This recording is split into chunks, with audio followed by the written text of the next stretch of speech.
نن هغه اشیاء هغه ذکر کیږي چې د هغې د وجې نه کفاره لازمیږي، انسان هغه کارونه وکړي نو کفاره هم لازمیږي او قضا به هم وي. نو کفاره خو 2 میاشتې روژې دي او قضا ورسره یوه روژه ده، نو 61 ورځې روژې به په بدله کې هغه نیسي. نو په دې کې اول نمبر یو سړی دی هغه په قصد باندې باران اوبه تېرې کړي، باران ورېږي او خولې ورته وضع کړې ده او بس روژه دی وایي چې بس باران اوبه تېرې کړم، نو د په قصد باندې دغه اوبه تېرې کړلې نو د باندې کفاره او قضا دواړه دي. نمبر 2 یو سړی واوره یا ګلی هغه قصدن تېره کړي، نو دغه ټول تقریبا یو صورت راځي، دا هم د اوبو په حکم کې دي په قصد باندې، نو په دې سره هم کفاره او قضا دواړه لازمیږي.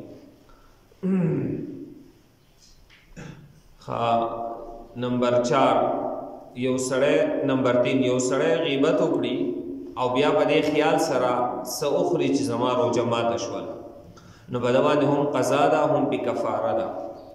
اوره څومره ځایونو کې چې راځي چې د غیبت د روژې مخالف کار دی یا په دې باندې روژه ماتېږي، نو دا صرف د دې خبره ده چې لکه دا د غیبت د روژې سره نه ښایي چې دا روژې په حالت کې یو سړی غیبت کوي. عام حالاتو کې هم منع دی، خو په روژې کې بیا ډېر زیات منع دی، لکه څنګه چې په ځای څومره مبارک وي، وخت څومره مبارک وي، د هغې ثواب څومره زیات وي، بیا په هغې کې ګناه هم زیات وي.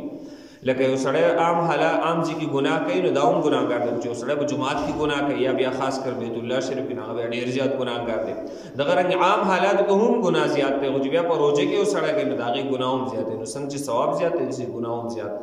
نو غیبت هغه صرف زورنې لپاره د هغې په دغه خیال باندې یو سړی وایي چې زما روژه ماته شوله او دی بیا څه وخوري نو په ده باندې کفاره لازمي ده. نمبر 4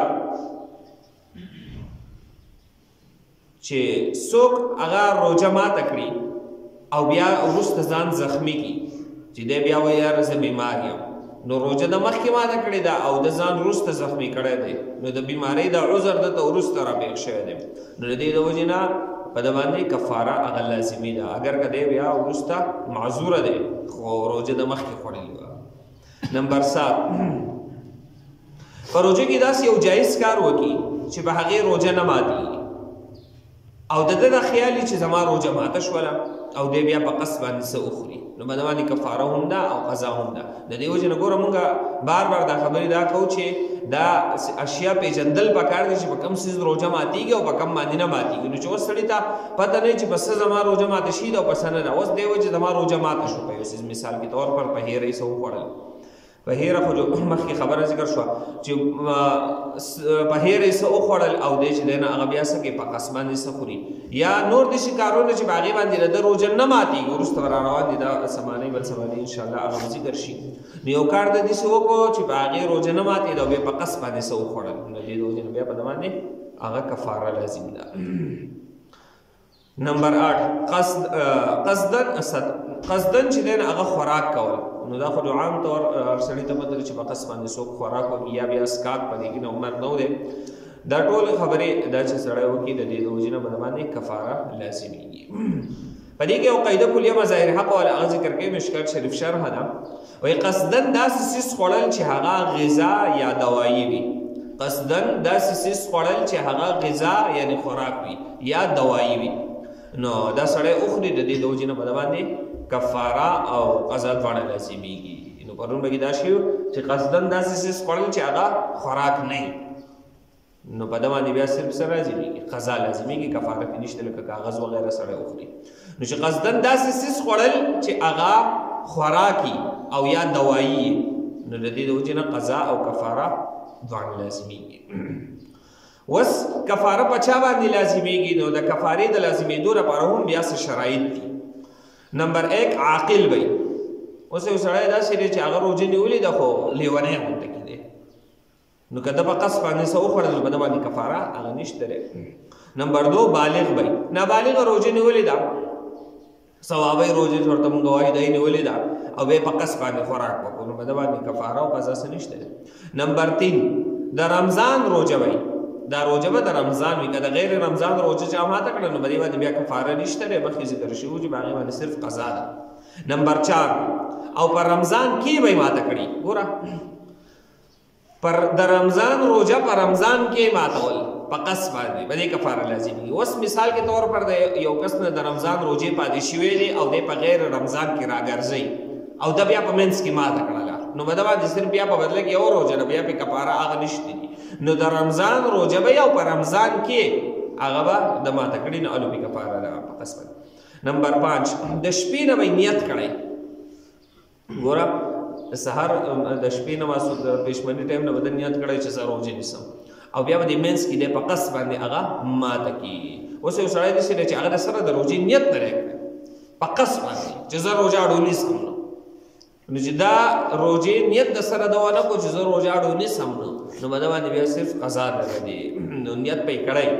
نمبر 6 د روژې ماتولو نه وروسته به داسې عذر نوی راپېښ شوی چې د هغې د وجې نه کفاره ساقطېږي، لکه د زنانو مخصوص ایام وغیره.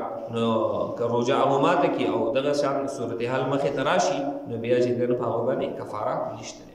نمبر 7 د روژې ماتولو نه مخکې به داسې عذر نوي راپېښ شوی چې د هغې د وجې نه کفاره ساقطېږي. مثال کې طور پر روژه د ماتول او مخکې دی په سفر روان شو یا مخکې دی د دې نه بیمار شو، یو خو دا دی چې وروسته بیمار شو په قص باندې ځان زخمي کو، دا یو خو دا بل مسله ذکر شو، دا خو جدا ده، خو په قص باندې ځان زخمي کو مخکې ذکر شو. نو وروسته خو دغه دی خو مخکې چې دی نه هغه عذر راپېښ شو او د روژه ماته کړله نو بیا خیر دی. نمبر 8 په خپله خوښه به یې ماته کړي دا روژه. مخکې پرون ذکر شوي چې یو سړي وله په زبردستۍ سره سور کړل نو بیا پې کفاره نه لازمېږي بلکې صرف او صرف قضا پې لازمېږي. نو دلته کې اوس کومه خبره ده په کفارې کې چې په خپله خوښه به یې دا روژه ماته کړي، مطلب چا پې زبردستي هغه نه یې کړي. نمبر 10 په حالت اضطرار کې به نه. حالت اضطرار دا هغې ته ویلی شي چې یو سړی هغه د روژې د وجې نه دومره وږی شوی دی یا دومره تږی شوی دی چې مرګ هلته راغلی دی، دی مړ کېږي، دومره حالت ته راغلی دی، بیخي حالات خراب دي. نو که په داسې حالت کې دی روژه ماته کې نو دی به صرف قضا راګرځوي، کفاره په د باندې هغه نشته دی. اوس د کفارې مقدار څومره دی؟ نو په کفاره کې اول غلام آزادول دي. که غلام نه وي نو بیا 80 ورځې پرله پسې هغه روژه نیول دي، نو چې قضا ورسره ومي نو بیا 61 ورځې شوې. او که دا هم نشي نیولی نو بیا 80 مسکینانو ته یو ورځ 2 وخته خوراک ورکول دي. 80 مسکینانو ته یو ورځ 2 وخته خوراک ورکول دي. او دا کفاره چې کومه ده دا 80 ورځې یا یو 80 ورځې کوم روژې چې دي په دې کې شرط دا دی چې په منځ کې به یې وقفه نه، یعنې دا به مسلسلي لګاتار په دې کې داسې نه چې په منځ کې قضایي راوستله دی به بیا دوباره چې دی نه هغه د سر نه کوي. او په داسې وخت کې به هم نه شي په منځ کې به کې چېرته اختر راشي. اوس د لوی اختر ورځې مثال کې طور پر او د روژې شروع کې په منځ کې به کې اختر راغی، داسې ورځو کې به یې نه شي حساب به داسې لګوي چې په منځ کې به کې اختر را نه شي.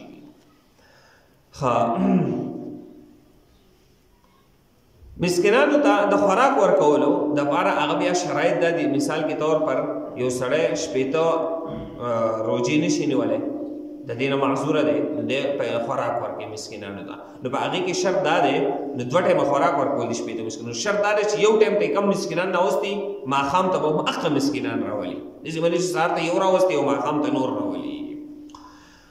د دې وجې باندې یو محتاج له 80 ورځې خوراک ورکول هم جایز دي. یو کس یې راټینګ کو او 80 ورځې وله خوراک ورکوي 2 ټایمه، نو دا هم بیا صحیح دي په کفاره کې. دغه رنګې د دې وجې باندې یو سړی قیمت ورکوي، پیسې ورکوي، نو بیا به پیسې په کفاره کې هغه څومره وي؟